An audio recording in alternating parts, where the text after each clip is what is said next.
আজকে আমার বার্থডে, তাই শপিং করতে এসেছি। না, একটা খুব সুন্দর প্রিন্সেসের জামা কিনবো। উমা, কত সুন্দর সুন্দর জামা! এগুলো থেকে একটা অবশ্যই কিনবো। মা, এই জামাগুলো থেকে একটা জামা কিনে দাও না আমাকে।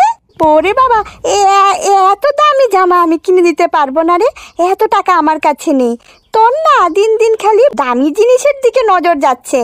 এত দাম দিয়ে ড্রেস কিনলে হবে না, কম টাকা দিয়ে ড্রেস কেনা শিখ।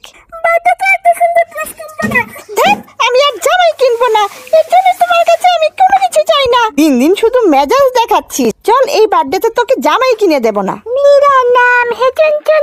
আরে, এই রাতের বেলায় দরজা খুলে কে ঘুমিয়ে আছে?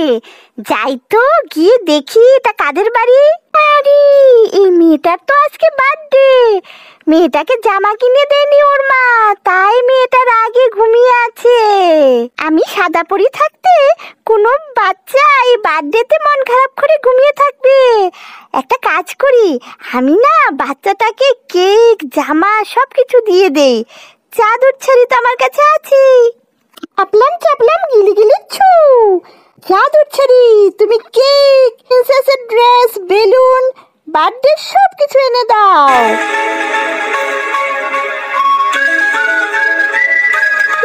চাদর ছেড়ে দিয়ে আমি সব কিছু এনে দিয়েছি। কেক, প্রিন্সেসের জামা, বেলুন। ওরা ঘুমিয়ে থাকতে থাকতে আমি বরং চলে যাই, নাইলে ওরা আমাকে আবার